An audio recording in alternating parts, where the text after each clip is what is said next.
मैं मर जाऊंगा, मेरे बच्चे पाल देगा तू? क्या नाम है आपका? मेरा नाम गगन कुमार अरोड़ा। अभी क्या एज है आपकी? 42 एज है जी मेरी। काम मेरा पहले केबल का होता था, केबल के काम में लॉस हुआ, फिर ये रिक्शा चलाया। काम करने कुछ और आए थे केबल का, इंटरनेट का, लेकिन पहुंच गए रिक्शा चलाने में। रिक्शा चलाया, मेरे नाम से रजिस्टर्ड है। ये रिक्शा चलाया आपने? हाँ जी, रिक्शा चलाया 1.5 साल पूरे। अच्छा। उसके बाद मेरे पापा वगैरह की लाइन यही होती थी, भैया तक की लाइन यही होती थी, होटल लाइन। अच्छा। मेरे पापा के पास किसी टाइम तिहाड़ जल का खाना बनाने का ठेका था। अच्छा। ठीक है, वो भी हमारे शरीर थोड़े ऐसे हैं, हेरिडिटी है हमारे को, तो हमारे को बीमारियां थोड़ी जल्दी लगती हैं। क्या क्या बीमारी है आपको? बीमारियां जो फैटी आदमी को लगती है, हार्ट पे बीपी, अस्थमा, ये सब तो साथ चलती रहती हैं। पहले 7 साल की उम्र में पापा एक्सपायर हो गए। 7 साल की उम्र में? हाँ, मैं 7 साल का था, पापा एक्सपायर हो गए। अच्छा। फिर मेरे भैया, 2 मेरी बहनें, मम्मी, अच्छा। सब ने यानी मेरे को पाला। अच्छा। मेरे पापा के जाने के बाद फिर दीदियों की शादी हो गई। एजुकेशन कोई खास करी नहीं, एजुकेशन सिर्फ 7 तक करी। फिर जी बड़े हुए थोड़े बहुत, हाँ जी। ऑटो लाइन के अंदर गए, 2 व्हीलर का काम सीखा। अच्छा। 2 व्हीलर का काम सीखते थे, शाम को 5 बजे छुट्टी हो जाती थी। अच्छा। फिर भैया के साथ होटल पे। अच्छा। फिर जी उनकी चपेड़े खा खा के जो सीखा, कैसे मैरिनेट करना है, कैसे मसाले लगाने हैं, अच्छा। चलो जी करते रहे भाई के साथ भी। फिर केबल का मेरे जीआई का काम केबल का होता है, तो जी फिर केबल के लाइन में गए जी। 16 साल केबल का काम किया ऑफिस में बैठ के। ऑफिस में बैठ के 4 लड़के नीचे होते थे, सिर्फ ऑर्डर देना होता था कि जा बेटे ये केबल ठीक करके आ, जा बेटे यहाँ नेट लगा के आ, जा बेटे कलेक्शन करके आ। लाइफ ने फिर एक बार पलटी खाई, मैं रोड पे आ गया। क्या हुआ? केबल का काम बंद हो गया जी। सेटअप बॉक्स आ गए, कनेक्शन कुछ कम थे मेरे पास, तो मैं सरवाइव नहीं कर पाया, मुझे छोड़ना पड़ा। एक टाइम ऐसा आया, पैसे नहीं होते थे रोटी खाने के। शादी हो गई थी आपकी तब? हाँ, शादी हुई थी, लेकिन मेरे कोई बेबी नहीं था। मेरे ब्रदर एक्सपायर हो चुके थे। अच्छा।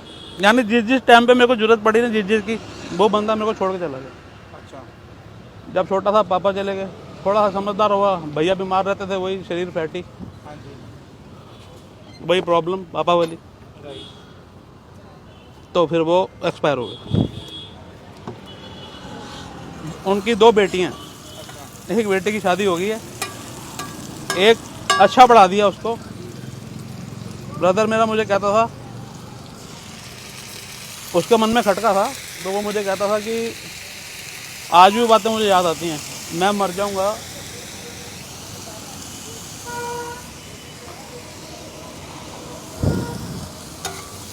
मेरे बच्चे पाल देगा तू? हाँ ठीक है भाई, तूने मेरे को पाला है, मैं तेरे बच्चे थोड़ा ना छोड़ दूंगा। पाले जी, शादी कर दी एक की। फिर जी एक दोस्त ने मुझे जुआ खिलाया जी। वापस आते हैं जहाँ पे मेरे पास पैसा नहीं होता रोटी खाने का। बहनें जी ही हैं मेरे, 2 जी ही हैं, 2 बहनें हैं। आज भी आवाज़ लगाऊंगा, मेरे लिए खड़े हैं। लेकिन वो टाइम ऐसा था, विनाश काले विपरीत बुद्धि वाला, मैं किसी की नहीं सुनता था। दोस्त ने जुआ खिलाया, 5 रुपये का 450 रुपये मिल गए। मैं खुश, मैं कहा भाई आज तो बढ़िया बल्ले बल्ले हो गई, बड़ा खुश जी। 450 रुपये मिल गए, भतीजी का जन्मदिन था, केक को काटा, एंजॉय करा, खाना बनाने के तो हम सारे एक्सपर्ट ही। किसी का बुरा करना, उसे 3 लतें लगा दो, उसे एक जुआ खिला दो, एक दारू पिला दो, और तीसरा आप समझ जाओ, मैं कैमरे पे नहीं बोलूँगा। तो इस टाइम तक मेरे को लत लग चुकी थी। मेरा पहला लड़का हुआ, मेरे पास 4 लाख रुपए था, जुए का जीता 4 साढ़े 4 लाख रुपए। जिससे जीता वो कह के गया मेरे घर आके कि आज तो तू खुश हो रहा है, जिस दिन मैं अपनी पे आऊँगा ना, तेरे घर के दरवाजे उखाड़ दूँगा। 50 लाख का मकान मैंने 30 लाख में बेचा। उसके बाद मेरे पे कर्जा था, कर्जा उतारा, रोड पे आ गए। जुए में हार गए? कितना हारे जुए में? मकान ही बिक गया जी, छत चली गई। 50 लाख का मकान 30 लाख में बेचा, मतलब 30 लाख रुपए हार गए जुए में? 20 लाख रुपए हार गए जी। 20 लाख रुपए जुए में हार गए। जुआ कौन सा था? जुआ मटका, मटका। अच्छा। मटका आजकल वही फेमस है। अब कोई कहता है ना खेल, मैं 2 कोसों दूर भागता हूँ, क्योंकि मेरे को रिक्शा चलाना पड़ा जुए के पीछे। अच्छा। अब जो मैं काम कर रहा हूँ, मैं सिर्फ अपने बच्चों के लिए कर रहा हूँ। अपने लिए नहीं कर रहा, अपने लिए तो जो कर रहा था कर लिया। अब ये दुख है बस इतना कि बच्चों की छत छीन ली। हम आज अपने पापा को कहते हैं पापा हमारे ने बहुत नाम कमाया, पैसा कमाया, लेकिन उन्होंने अपने लिए कुछ नहीं किया, हमारे लिए कुछ नहीं किया। मैं इतना ही है कि बस इसीलिए काम कर रहा हूँ कि इस काम से इतना सक्सेस मिल जाए कि अपने बच्चों को छत दे के चला जाऊँ, क्योंकि हमारे शरीर भारी हैं। पता नहीं कल सवेरे कौन सी न्यूज़ आ रही है, अंकल है कि नहीं है। मेरे से बूढ़े बूढ़े आते हैं मुझे अंकल कह जाते हैं, मेरे साथ के आते हैं मुझे अंकल कह जाते हैं, क्योंकि हमारे शरीर रहते हैं। लोग स्टंटबाजी कर रहे हैं, बच्चों को साथ में खड़ा कर रहे हैं, हम स्टंटबाजी नहीं करते। हमारी जो रियल है मैंने आज तक नहीं बताई। मेरे को 4 साल हो गए काम करते, ऊपर वाले ने बड़ा शुक्र है इतना नाम बख्श दिया।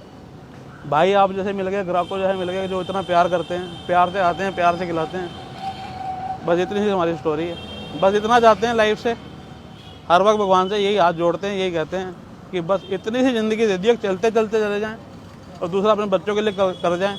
माँ बाप को बच्चों ने पालना है, पोसना है, पढ़ाना है, लिखाना है, वो तो फ़र्ज़ है, लेकिन मेरे मन में एक मलाल ये है कि मैंने अपनों के बच्चों के सर से एक छत छीन ली है। वो मैंने छत बनानी है। मैं आज रेंट पे हूँ लेकिन फिर भी खुश हूँ, लेकिन बस ये है कि मैं कुछ बच्चों के लिए कर दूँ। गगन अरोड़ा जिन्होंने लाइफ में काफ़ी स्ट्रगल देखा, जैसी हम सारे मिडिल इंडियन क्लास देखते हैं। सबकी लाइफ रोज़ी ऐसी नहीं होती जैसी बॉलीवुड में दिखाया जाता है। सबकी लाइफ वैसी नहीं होती कि कुछ बुरा हुआ फिर एकदम से कुछ अच्छा हो गया। स्ट्रगल रहता है, इसी का नाम ज़िंदगी रहता है। इन्होंने काफ़ी बुरा वक्त देखा। 7 साल की उम्र में इनके फादर की डेथ हो गई, इनके ब्रदर ने इनको संभाला। इनके ब्रदर इनको मैसेज एक देगा कि मेरे जाने के बाद क्या मेरे बच्चों का ध्यान रख लोगे। उनको पता रहा इनकी फैमिली में एक प्रॉब्लम चल रही है जिसमें इनका वज़न काफ़ी, और बिफोर टाइम एवरेज एज से पहले सबकी डेथ हो जाती है। इन्होंने काफ़ी स्ट्रगल करा लाइफ में। इनको जुए की भी आदत लगी, उससे बाहर निकले। इन्होंने ये रिक्शा तक चलाया, और रिक्शा चलाया, एसी भी डिलीवर करते थे, उस पर टिप भी लेते थे। उससे पहले ये 50 लाख के घर के मालिक भी थे, जिसकी आज की कीमत 2 करोड़ रुपए थी। तो वो 2 करोड़ रुपए की आज की तारीख का घर इन्होंने कैसे लूज़ करा, कैसे इन्होंने दोबारा स्टैंड हुए। बिकॉज हमें ये तो पता है कि रैग्स टू रिचेस की कहानी में क्या होता है, लेकिन जब बंदा ऊंचाई से नीचे गिरता है, रिच से रैग्स में जाता है और फिर उठता है, उसकी कहानी किसी को नहीं पता। बिकॉज ये हमें फिल्में नहीं सिखाती, ये हमें ये लोग सिखाते हैं जो ईमानदारी से जीते हैं और स्ट्रगल करते हैं।